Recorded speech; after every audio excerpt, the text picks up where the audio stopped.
गोस्वामी तुलसीदास जी महाराज कहते हैं भगवान कौशल्या मैया के सामने प्रकट हो गए, पर भगवान के आगमन से भी माता कौशल्या को सुख प्राप्त नहीं हुआ।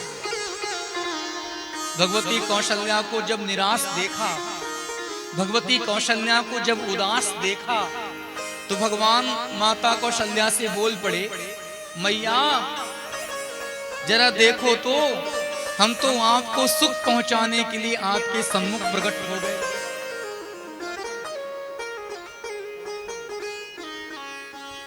और एक आप हो जो अभी भी उदास बैठी। माता कौशल्या कहती हैं, लाला मैंने तो सोचा था कि आप मेरे घर में बालक बन करके आएंगे, पर आप बालक बन करके नहीं आए, आप तो भगवान बन करके आए। मैंने तो अपेक्षा की थी कि भगवान जब कभी भी दशरथ के आंगन में आएंगे तो बालक बन करके आएंगे, पर आप तो भगवान बन करके आए हो।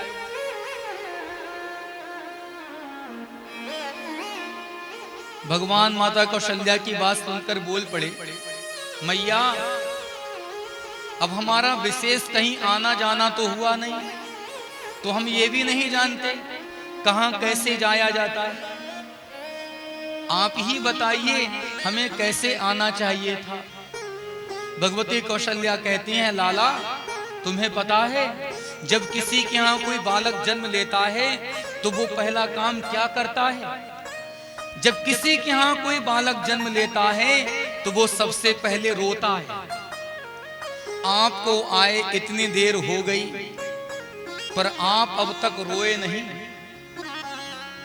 जब तक बालक रोता नहीं तब तक परिवार के लोगों को सुख होता नहीं।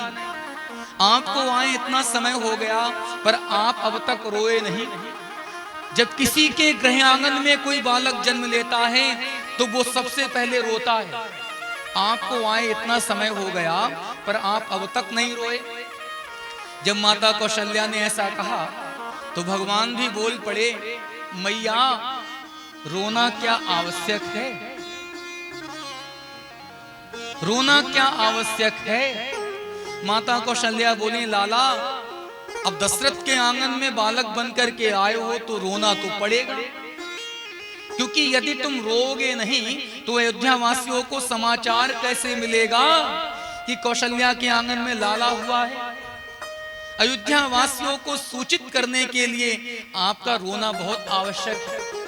आपको थोड़ा तो रोना ही पड़ेगा। जब माता कौशल्या ने ऐसा कहा तो भगवान भी बोल पड़े, मैया यदि अयोध्या वासियों को सूचना ही पहुंचाना है तो आप आदेश कर दीजिए, हम अभी जाकर के अयोध्या वासियों को बता देते हैं कि हम अयोध्या में आ गए।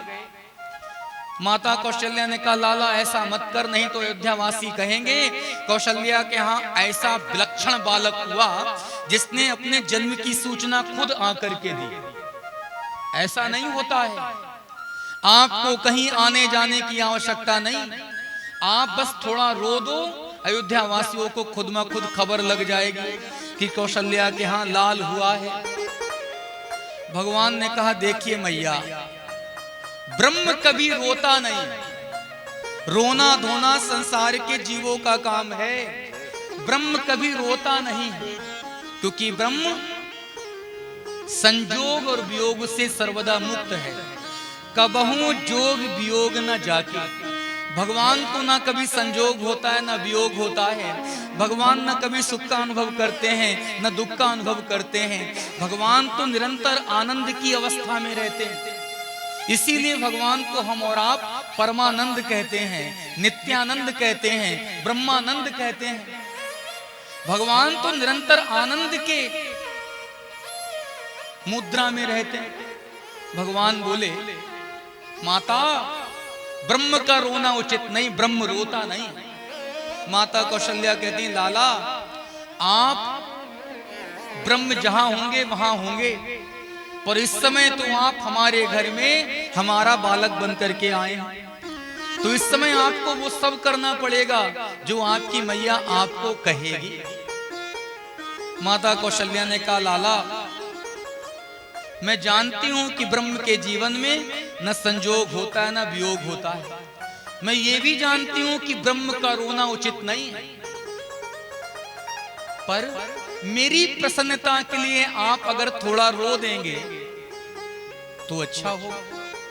भगवान ने जो ही ये सुना कि हमारे रोने से माता कौशल्या को हर्ष होगा, हमारे रोने से माता कौशल्या को आनंद होगा, हमारे रोने से माता कौशल्या को सुख होगा, गोस्वामी तुलसीदास जी महाराज कहते हैं भगवान ने अपनी भगवत्ता को तत्क्षण विराम देकर स्वयं को सामान्य शिशु के रूप में परिवर्तित कर लिया। बाबा लिखते हैं, सुनी बचनी सुजाना रोदन ठाना, बचनी सुजाना रोदन ठाना, सुनी बचनी सुजाना रोदन ठाना, कोई बालक सुरभूपा, कोई बालक सुरभूपा, कोई बालक सुरभूपा, हाँ कोई बालक सुरभूपा। माता कौशल्या की रुचि रखने के लिए, माता कौशल्या की प्रसन्नता के लिए भगवान आज रो पड़े।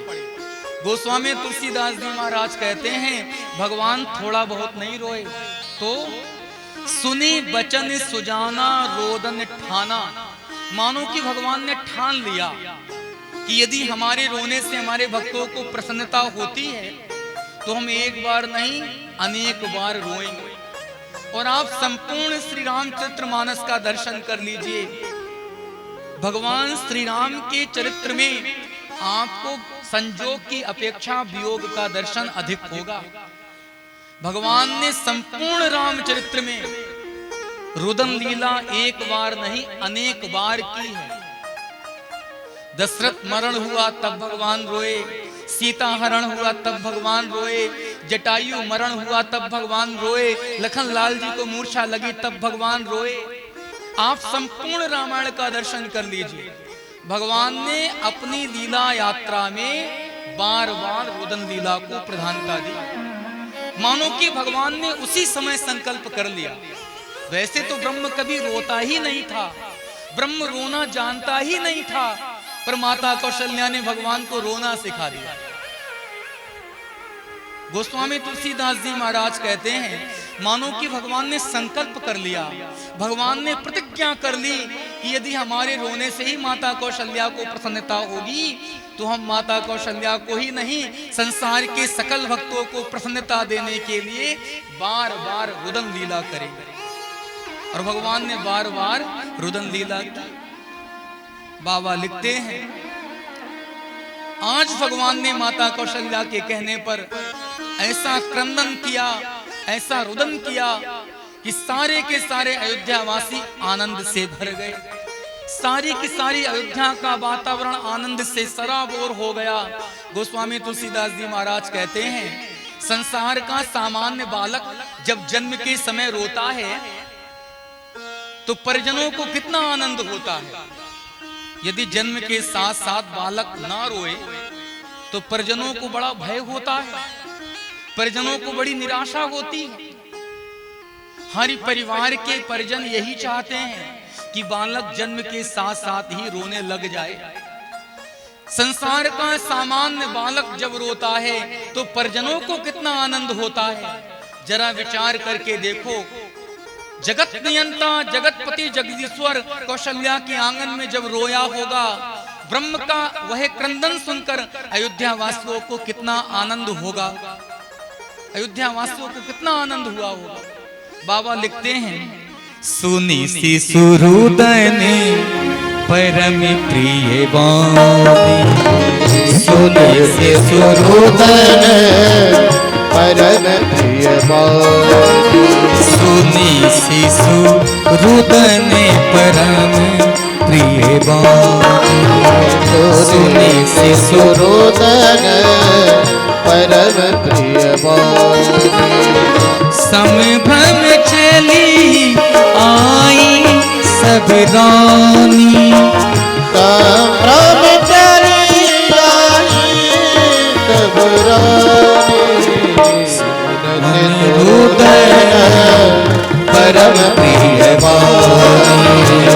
सुने शिशुरुदन परम प्रिय सुने शिशुरुदन परम प्रिय वाणी, संभ्रम चली आई सब रानी। इधर माता कौशल्या ने राम भद्र को जाया, तो उधर माता कैकेयी ने भरतलाल जी को जाया। गोस्वामी तुलसीदास जी महाराज कहते हैं सुमित्रा जी के भी तो दो लाल हुए, लक्ष्मण और शत्रुघ्न। अरे किसी के गृह आंगन में एक बालक आ जाए तो घर का वातावरण आनंद से भर जाता है। जिसके गृह आंगन में चार चार बालक प्रकट हुए हों, चार चार पुत्र रत्न प्रकट हुए हों, उसके घर का वातावरण कैसा होगा।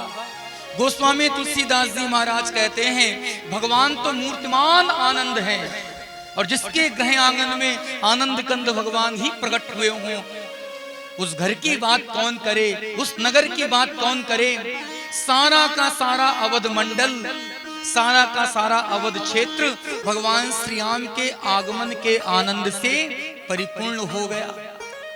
सारे के सारे अयोध्यावासी बड़े आनंदित हुए, क्योंकि जहां आनंद का सिंधु ही प्रकट हुआ, वहां के लोगों का आनंदित होना स्वाभाविक है। सारे के सारे अयोध्यावासी आनंद का अनुभव कर रहे हैं। गोस्वामी तुलसीदास जी महाराज कहते हैं आनंद तो सबको मिला, पर सबसे अधिक आनंद किसे प्राप्त हुआ। बाबा लिखते हैं दशरथ पुत्र जन्म सुनि काना, दशरथ पुत्र जन्म सुनि काना, दशरथ पुत्र जन्म सुनि काना, दशरथ पुत्र जन्म सुनि काना, मानहु ब्रह्मा नंदी समाना, मानहु ब्रह्मानंद समाना, मानहु ब्रह्मा नंदी समाना, मानहु ब्रह्मानंद समाना, जाकर नाम सुनत शुभ होई,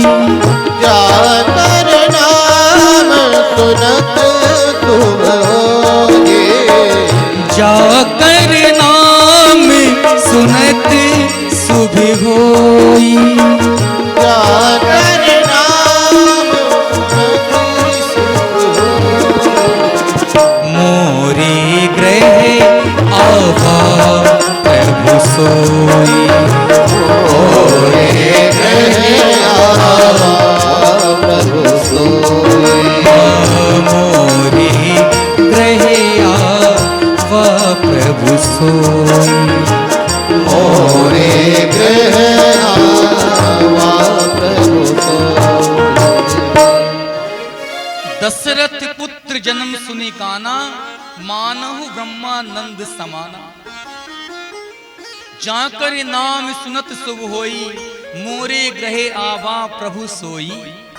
महाराज दशरथ को ऐसा अनुभव हुआ कि ब्रह्म ही ब्रह्मानंद का आनंद प्रदान करने के लिए हमारे गृह आंगन में बालक बनकर के प्रकट हुआ, जिसका नाम लेने से जगमंगल होता है, जिसका नाम लेने से शुभ होता है। ऐसे जगमंगल करने वाले भगवान ही हमें धन्य करने के लिए हमारे गृह आंगन में बालक बन करके प्रकट हुए। मोरे ग्रहे आवा प्रभु सोई, जिस परमात्मा के द्वारा जगमंगल होता है, जो परमात्मा जग का कल्याण करने वाले हैं, जो परमात्मा संसार के सकल जीवों को आराम देने वाले हैं, विश्राम देने वाले हैं, आनंद प्रदान करने वाले हैं, ऐसे आनंद के सिंधु, ऐसे आनंद के स्रोत भगवान हमारे गृह आंगन में बालक बन करके प्रकट हुए। महाराज दशरथ को मात्र आनंद का अनुभव नहीं हुआ है, महाराज दशरथ को तो ब्रह्मानंद की अनुभूति हुई है। आज ब्रह्म ही महाराज दशरथ को आनंदित करने के लिए दशरथ के आंगन में बालक बन करके प्रकट हुआ। हम सभी लोगों ने कल की कथा यात्रा में भगवान के प्राकट्य की पवित्र चर्चा श्रवण की। समय अधिक हो चुका था, इसलिए हम सभी लोग भगवान के जन्मोत्सव का सम्यक आनंद प्राप्त नहीं कर पाए। तो आइए एक बार पुनः चलते हैं दशरथ जी के आंगन में, जहां चार चार लाल प्रकट हुए हैं। सारे के सारे